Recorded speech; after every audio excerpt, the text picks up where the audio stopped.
last mini-review of the Halloween season, and for this I thought I'd go into some films from one of my all-time favorite directors and one of the greatest directors of the horror genre, John Carpenter. And I thought I'd talk about what are some of his most underrated and also possibly some of his greatest films. First up, Prince of Darkness from 1987. For those who haven't kept up with my much longer movie reviews, I have mentioned on many occasions that my all-time favorite fucking film is John Carpenter's The Thing from 1982. And if someone were to ask me what his next best film after The Thing is, in my opinion, it would have to be Prince of Darkness. And it almost doesn't feel right talking about it because I don't really think there are any words that could truly do this film justice. But I will try. Story-wise, the plot for Prince of Darkness is actually pretty difficult to figure out. I've seen many synopsises written by many people, but I think it's one of those movies that has a plot that is up to interpretation by just about every viewer who sees it. The way I interpreted it after I saw it is very different than from everything I've read from everybody else, but we all have similar ideas of what it means. The movie sees the return of John Carpenter regular Donald Pleasance, playing a priest, who discovers a mysterious canister of green liquid underneath an old church, and then bringing in a college professor played by Big Trouble in Little China actor Victor Wong, who also brings his class of students.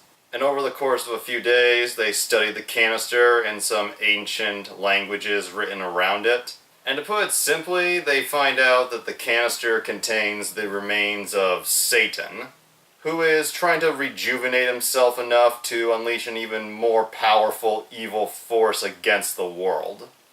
And from there are many different ways to interpret the idea of this plot.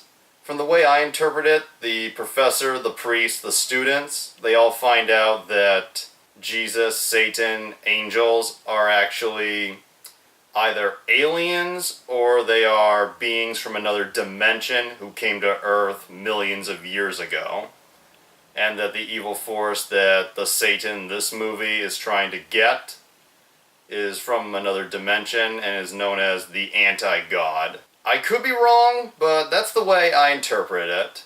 And the film sees the return of another Big Trouble in Little China cast member, Dennis Dunn, playing one of the students.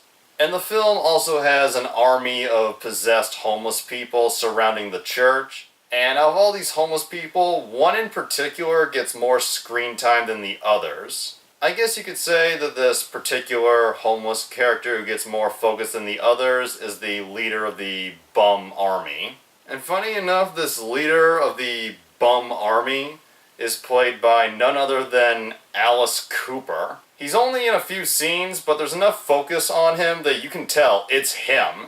And I just think it's cool that he's in this film in such a small but memorable role. And of course, it wouldn't be a John Carpenter film without an awesome kick-ass score by Carpenter himself. The scoring in Prince of Darkness is possibly John Carpenter's greatest work as a musician. It is breathtaking, it is chilling, it is suspenseful, and it's very constant. Seriously, the most I think we get without any music going on at all is 2, maybe 3 minutes, and that's pushing it. Whether it be the direction, the acting, the music, or the visuals, the effects, just everything, this is an amazing, chilling horror film, and is definitely something that anybody who is a fan of horror, sci-fi, John Carpenter, or anyone who likes great atmospheric films should definitely check this out. Second movie up, In the Mouth of Madness.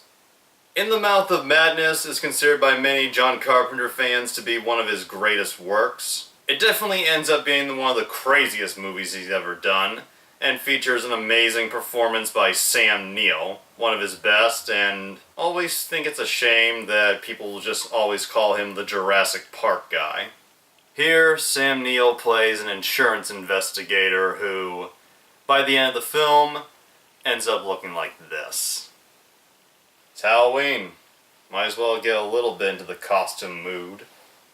Sam Neill's character, John Trent, is searching for a missing horror novelist known as Sutter Kane. In this movie's universe, Kane is the most popular novelist in the world. His books even outsell Stephen King. Kane's books are so popular that people actually riot waiting for the newest editions to come out. And with no word on him or his latest book, which was supposed to be released much earlier, Samuel's character, John Trent, goes to investigate, trying to find him and the book. And by the end of the film, not even he can truly tell what is real, what is not, and what the truth is. This film is fucking fantastic, and according to many, it is partially inspired or based on the Cthulhu works by the great H.P. Lovecraft. Now, I know very little about the Cthulhu stuff, but Ty, the guy I did my Death Wish review with, told me that in Cthulhu lore, the more you try to understand what is going on and the truth behind, say, Cthulhu, the crazier you get. And not gonna spoil anything, but this film definitely takes that route, and it leads to an ending that will be one of the most glorious mind fucks you will ever see.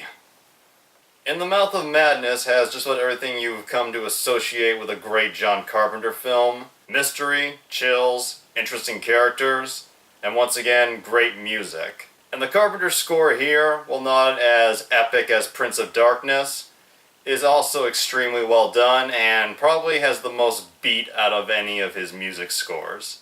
Other great performances in the film come from the great character actor Jürgen Prochnow, who plays the mysterious author Sutter Kane. Actress Julie Carmen plays the leading lady, I guess, of the film. And we also get a very small role from the legendary Charlton Heston.